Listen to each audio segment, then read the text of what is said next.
La guerre en Ukraine a duré bien plus longtemps que ce que quiconque avait prévu, y compris le président russe Vladimir Poutine. Il a vu son pays subir des pertes inimaginables et a observé depuis Moscou son armée essuyer échec sur échec. Il a été totalement humilié. Alors que l'Ukraine, un pays bien plus petit avec une fraction de la puissance militaire et du budget du Kremlin, non seulement se défend, mais riposte, brisant l'économie russe et réduisant le pouvoir et l'influence de Poutine à l'international. Et pourtant, il rejette toujours la perspective de la paix. Pourtant, il refuse toujours de s'asseoir à la table des négociations et de trouver un moyen de mettre fin à l'effusion de sang. Alors, examinons les raisons pour lesquelles il en est ainsi. Apparemment, Poutine devrait vouloir mettre fin à la guerre par presque tous les moyens. Il ne peut pas simplement agiter un drapeau blanc et rappeler ses troupes, car cela équivaudrait à admettre la défaite. Et ça, c'est quelque chose que le président russe ne fera jamais. C'est un homme fier et arrogant, obsédé par l'affichage de sa puissance et le contrôle total de chaque situation. S'excuser et admettre ses erreurs ne sont tout simplement pas dans le manuel de Vladimir Poutine. Et il y a eu des tonnes de preuves pour démontrer ce fait au cours de la guerre jusqu'à présent. À l'été 2025, la Russie a dépassé le million de victimes. Poutine essaie resté défiant, affirmant que tout se déroulait comme prévu et qu'aucun soldat russe n'était mort en vain. Cependant, malgré ses grandes proclamations et ses déclarations vantardes en coulisses, Poutine devrait être capable de voir à quel point sa guerre est devenue coûteuse, inutile et totalement insoutenable. Il devrait vouloir y mettre fin avant que le chaos ne s'aggrave, et il devrait être désireux d'accepter toute branche d'olivier de négociation qui lui serait tendue. Pourtant, à maintes reprises, lorsqu'on lui offre l'occasion de discuter de la paix et d'accords de cessez-le-feu, il refuse. Cela paraît illogique, mais des experts internationaux ont identifié plusieurs raisons derrière les décisions apparemment irrationnelles de Poutine. Et en réalité, il est probable que ce ne soit pas un seul facteur qui influence le comportement de Poutine, mais une combinaison de plusieurs éléments importants. Avec cela en tête, voici 4 raisons pour lesquelles Poutine refuse de mettre fin à la guerre. Raison numéro 1. La conquête totale. Il n'a jamais été question uniquement du Donbass, lorsque la guerre a commencé. Poutine a expliqué les raisons alléguées derrière cela, affirmant que les forces russes intervenaient pour protéger leur propre peuple, dans les régions orientales de l'Ukraine. Il a parlé de soi-disant nazis ukrainiens, commettant un génocide dans ces territoires, affirmant que la mission du Kremlin était de dénazifier la nation. Le but de cette opération est de protéger les personnes qui, depuis 8 ans maintenant, font face à l'humiliation et au génocide perpétré par le régime de Kiev. À cette fin, nous chercherons à démilitariser et à dénazifier l'Ukraine, et poursuivre en justice les auteurs de nombreux crimes sanglants contre des civils, y compris des citoyens de la Fédération de Russie. Vladimir Poutine a identifié 4 régions comme cible de son opération militaire spéciale: Donetsk, Louhansk, Zaporijia et Kherson. En septembre 2022, il a annexé ces 4 régions, nommé ses dirigeants et déclaré qu'elles appartiendraient toujours à la Russie. Cependant, les forces russes ont aussi envahi d'autres régions d'Ukraine, dont Kiev, Kharkiv et Soumy. Ils ont bombardé tout le territoire avec des drones et missiles à de nombreuses reprises, visant des villes et tuant des civils. Au fil du temps, la rhétorique de Poutine a évolué, même dans des lieux sans lien avec ses affirmations sur le nazisme et le génocide à l'Est. Initialement, il s'est concentré uniquement sur les régions citées. Dans ses discours, il a peu à peu laissé entendre qu'il visait des ambitions bien plus grandes, comme la conquête totale de l'Ukraine. La preuve la plus évidente est apparue au Forum économique international de Saint-Pétersbourg le 20 juin 2025, lorsque Poutine est monté sur scène pour annoncer « J'ai souvent affirmé que les Russes et les Ukrainiens forment un seul peuple. Dans ce sens, toute l'Ukraine est à nous. » Beaucoup d'experts soupçonnaient que Vladimir Poutine visait à étendre son contrôle au-delà du Donbass, et cette déclaration a confirmé leurs craintes. Vladimir Poutine a également parlé de créer des zones tampons tout le long de la frontière. Il voudrait seulement que l'Ukraine devienne une seconde. La Biélorussie, un pays pouvant avoir son propre nom officiel et sa nationalité sur le papier, mais qui, en réalité, n'est rien d'autre qu'une extension de la Fédération de Russie, une autre oblast ou région russe, tout sauf le nom. Guillaume Duval, conseiller à l'Institut Jacques Deloire, un grand groupe de réflexion européen, l'a affirmé dans un article intitulé « Pourquoi Poutine ne veut pas la paix en Ukraine ?» Duval a d'abord fait remarquer que les régions du Donbass n'ont en réalité que peu de valeur pour Poutine en termes de ressources économiques, surtout maintenant qu'elles ont été ravagées par la guerre pendant des années. Vladimir Poutine n'a que peu d'intérêt réel pour les régions du Donbass et de Louhansk elles-mêmes. Ces territoires sont désormais dévastés, leurs infrastructures réduites en ruines, comme en témoigne la grave pénurie d'eau potable actuelle. Leur économie était dominée par l'extraction du charbon et des industries lourdes en grande partie obsolètes. Cela ne contribuera que très peu à l'avenir économique de la Russie. L'expert a ensuite expliqué les véritables objectifs de Poutine. La continuité territoriale avec la Crimée et le contrôle total de la mer d'Azov représentent des gains importants pour l'impérialisme russe. Néanmoins, ces acquisitions restent non secondaires par rapport à l'objectif principal de guerre de Vladimir Poutine, prendre le contrôle de l'Ukraine dans son ensemble, en la transformant en une autre Biélorussie, en la réintégrant pleinement dans la sphère d'influence de la Russie, sans nécessairement exiger une occupation militaire totale. En fin de compte, cette guerre se résume à une seule chose, le pouvoir. N'étant pas satisfait de régner déjà depuis plus de 2 décennies, sur ce qui est littéralement le plus grand pays du monde, Poutine veut maintenant s'emparer de plus de territoires. Il veut ainsi consolider son héritage, non seulement comme le plus grand dirigeant de l'histoire de la Russie, mais peut-être aussi comme la personne la plus puissante à avoir jamais foulé la terre. Pour cela, quelques régions couvertes de décombres ne suffiront pas. Au lieu de cela, Vladimir Poutine a besoin de toute l'Ukraine. C'est le seul moyen pour lui d'accroître sa puissance et son influence mondiale, et de garantir qu'il reste à la tête de la Russie aussi longtemps qu'il le veut. Très probablement jusqu'au jour de sa mort. C'est selon lui la seule manière de s'opposer aux alliances et à l'expansion occidentale vers la Russie. À son avis, si la Russie n'avait pas envahi, l'Ukraine ferait peut-être déjà partie de l'Union européenne aujourd'hui, ou pourrait même être en voie d'adhérer à l'OTAN. Ce serait une force en développement, renforcée par les nombreuses grandes puissances militaires de l'alliance de l'OTAN, y compris les États-Unis, et bénéficiant en plus des avantages de liens plus étroits avec l'Occident. Vladimir Poutine ne veut pas cela près de son pays, car cela pourrait menacer son régime autocratique. Ainsi, envahir l'Ukraine était en théorie un double gain pour la Russie. Cela étendait l'immense sphère d'influence du pays, tout en retardant et en perturbant les plans de l'Europe et de l'OTAN. Et puisque Poutine n'a même pas encore approché la conquête totale de l'Ukraine, il n'y a aucune chance qu'il soit prêt à abandonner maintenant. Tant qu'il croit que ses forces réalisent une forme de progrès sur le terrain, il persistera. Voici notre prochain point. Raison numéro 2, la désinformation. L'un des nombreux moyens par lesquels Poutine maintient sa mainmise sur le pouvoir est le contrôle de l'information. Il travaille en étroite collaboration avec le Service fédéral de sécurité, le service fédéral de sécurité successeur moderne du KGB soviétique, et s'efforce d'être informé et à jour sur tout ce qui compte, recevant depuis le début de la guerre des rapports, des mises à jour et des briefings réguliers de la part de ses différents commandants et généraux. Il y a juste un problème. Poutine est un dictateur.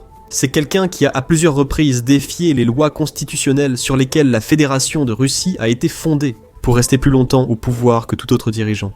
Il a démantelé et reconstruit les systèmes juridiques et politiques russes à son profit, manipulé les élections, réprimé les médias, éliminé l'opposition et violé à maintes reprises les droits de l'homme. Ceux qui s'opposent, défient ou déçoivent Poutine, risquent l'arrestation, la prison, voire la mort, notamment des figures d'opposition comme Boris Nemtsov et Alexei Navalny.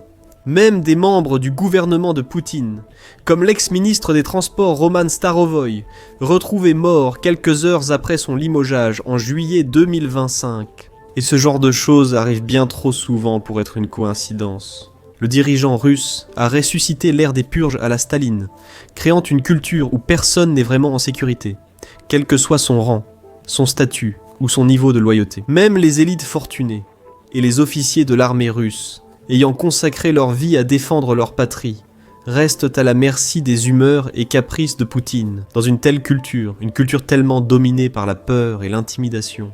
Même les individus les plus courageux passent en mode survie et feront tout ce qui est nécessaire pour se protéger. Et si cela implique d'arranger la vérité ou d'exagérer pour dire à Poutine ce qu'il veut entendre, alors qu'il en soit ainsi. Donc, même si le reste du monde sait à quel point cette guerre se passe mal pour la Russie, combien de ses soldats ont été mutilés et tués, et à quel point ses gains sur le terrain sont minimes. Poutine peut, en fait, ignorer complètement ces faits. Pourquoi ?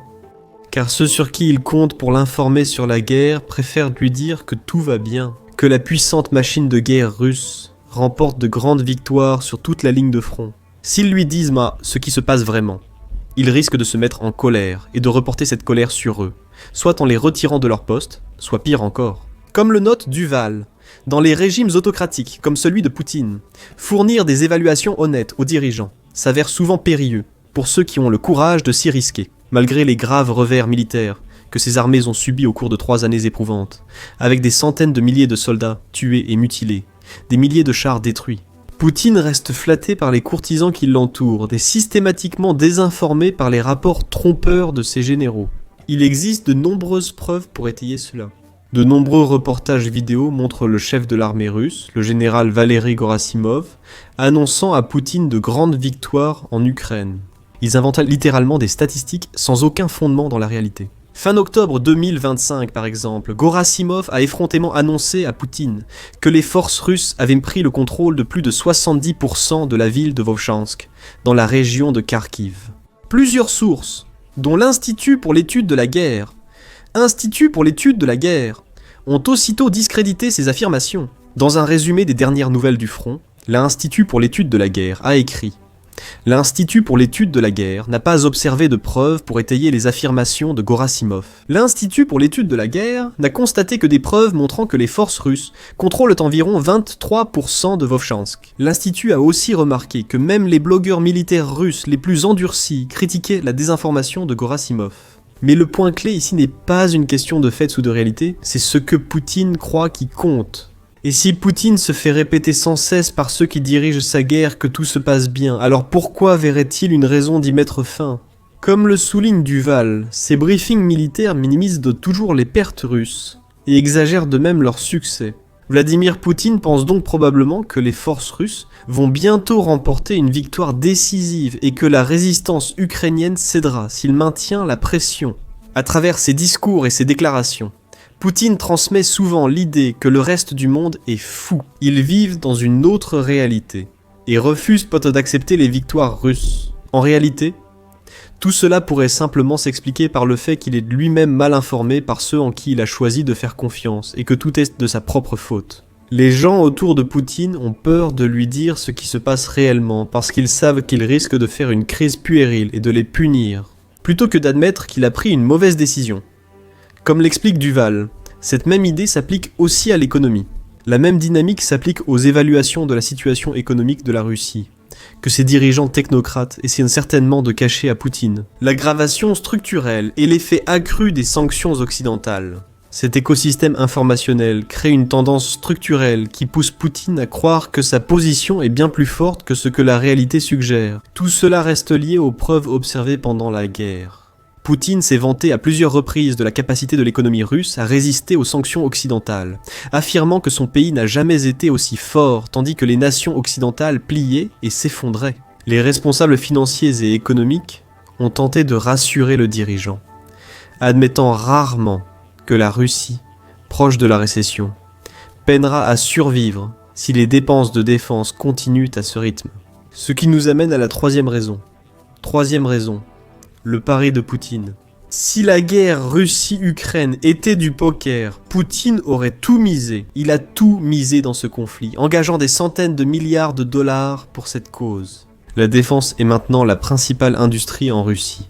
Alors que l'agriculture, l'exploitation minière et la fabrication ont souffert, ceux travaillant dans les bombes, drones et systèmes d'armes n'ont jamais été aussi prospères. La Russie compte allouer près de 40% de son budget fédéral à la défense et à la sécurité dans les prochaines années. Dans un trou aussi profond, il est difficile de s'en sortir. Autrement dit, le Kremlin est tellement engagé dans la guerre qu'il ne peut pas se permettre de l'arrêter. Une récession est presque inévitable, mais la Russie peut à peine la repousser en maintenant le conflit pour l'instant. Comme tant d'emplois et autant d'argent sont liés à l'immense complexe militaro-industriel, si la guerre prenait fin, ce complexe deviendrait soudainement beaucoup moins important du jour au lendemain. D'autres secteurs, en baisse depuis le début de la guerre, retrouveraient leur importance. Et la multitude de crises laides et potentielles auxquelles la Russie est confrontée aujourd'hui serait révélée dans toute sa splendeur. Cela pourrait alors vraiment signifier la fin du régime de Poutine. Les conséquences économiques et sociales seraient incalculables. La guerre a, en effet, dissimulé tant de problèmes. Les gros salaires et les primes de signature versées aux soldats et à leurs familles, par exemple, ont permis aux habitants des régions pauvres de continuer à vivre. Ils ont constaté la hausse des prix et des difficultés d'accès aux produits essentiels, sans toutefois subir pleinement la dégradation majeure de l'économie et des infrastructures russes. Lorsque la guerre prendra fin, la couverture de Poutine disparaîtra aussi, et les Russes, à travers tout le pays, se réveilleront face à un nouveau chapitre très misérable de l'histoire tourmentée du pays. Ce n'est pas seulement une question de problèmes économiques non plus. Socialement, la Russie risque aussi d'être déchirée lorsque la guerre prendra fin. Pensez, par exemple, aux centaines de milliers d'anciens combattants démobilisés qui rentrent chez eux, beaucoup souffrant des effets néfastes de la guerre, souffrant de stress post-traumatique et de graves problèmes de santé mentale courants chez ceux ayant vécu les horreurs de la guerre. Beaucoup se tourneraient vers la drogue et l'alcool pour faire face à la situation. Beaucoup de soldats russes auraient aussi été diagnostiqués avec des maladies chroniques, graves comme le virus de l'immunodéficience humaine et l'hépatite. Leur retour au pays exercera une pression immense sur le système de santé russe. Et après avoir tant souffert, beaucoup ne pourront jamais se réintégrer dans la société, devenant potentiellement abusifs, violents, voire pire. Peu d'entre eux seraient en état de contribuer de manière significative à l'économie, ou de résoudre les graves pénuries de main-d'œuvre du pays. Au contraire, ils ne feraient qu'alourdir le fardeau du Kremlin. Raison numéro 4. La Chine ne le permettra pas. Avec la rupture des liens occidentaux et l'imposition de lourdes sanctions, le Kremlin a dû resserrer ses relations avec la Chine et l'Inde, désormais principaux acheteurs du pétrole et des ressources russes. La Russie importe également des quantités croissantes de fournitures vitales de ces nations, en particulier de la Chine. À mesure que la Russie dépend davantage de la nation asiatique, Poutine subit une pression croissante pour se plier aux exigences de Xi Jinping. Comme le dit Duval, à travers ce conflit, la Russie est devenue profondément dépendante de la Chine pour la plupart de ses fournitures essentielles et pour l'achat de ses exportations de gaz et de pétrole. Affaiblie par une guerre prolongée, la Russie est au bord de devenir un État vassal de Pékin, malgré son arsenal nucléaire et les aspirations impériales grandioses de son président. En suivant cette logique, il est facile de comprendre pourquoi Poutine pourrait ressentir une pression supplémentaire pour poursuivre la guerre, puisqu'elle apporte en réalité plusieurs avantages à la Chine. Pour commencer, toute guerre majeure en Europe détourne l'attention du monde des expansions de la Chine en Asie. Cela pourrait aussi donner à la Chine l'occasion d'envahir et de contrôler Taïwan, l'une des ambitions majeures de Xi Jinping depuis longtemps. La guerre mobilise aussi les ressources de l'OTAN, les États-Unis et d'autres pays envoyant fonds et armes à l'Ukraine, ce qui réduit les ressources pour les alliés dans la région Indo-Pacifique. Ce conflit a aussi permis à la Chine de renforcer ses liens avec la Russie, en profitant de la faiblesse de Poutine pour consolider son économie et ses perspectives. En bref, la guerre profite aux Chinois à plus d'un titre, et cela devrait continuer tant qu'elle se poursuivra. Ainsi, Xi ne voudra pas voir ce conflit prendre fin. Il ne voudra surtout pas que Poutine accepte un accord de paix négocié ou conclu par le président américain Donald Trump. Si Trump pouvait prétendre qu'il a mis fin à la guerre, ou du moins qu'il y a joué un rôle majeur, cela renforcerait considérablement sa position et celle de l'Amérique sur la scène mondiale, tout en rétablissant les liens entre Poutine et le monde occidental. La Chine ne peut pas permettre cela dans ce processus. Donc, même si Pékin a pu faire des déclarations par le passé sur sa volonté de voir la guerre prendre fin, il se peut qu'en coulisses, ses sentiments soient très différents. Toutes ces raisons réunies signifient que Poutine a encore largement assez de motivation pour continuer la guerre, tout en s'assurant également que toute tentative de pourparler de paix est malheureusement vouée à l'échec. Au lieu de cela, la seule façon de mettre fin à cette guerre pourrait être une défaite militaire décisive et des sanctions de plus en plus sévères contre la Russie, qui finiront par devenir insupportables pour le Kremlin. En attendant, le pays continuera de s'effondrer, et Poutine continuera de masquer les fissures. Maintenant, découvrez comment la Russie s'effondre dans notre analyse vidéo détaillée. Nous explorons comment le pays en est arrivé là. Selon les mots du secrétaire général de l'OTAN, Mark Rutte, le pays manque d'argent, de troupes et d'idées. Regardez cette vidéo pour voir comment les forces ukrainiennes utilisent le sabotage, des opérations secrètes et le renseignement pour affaiblir la Russie de l'intérieur.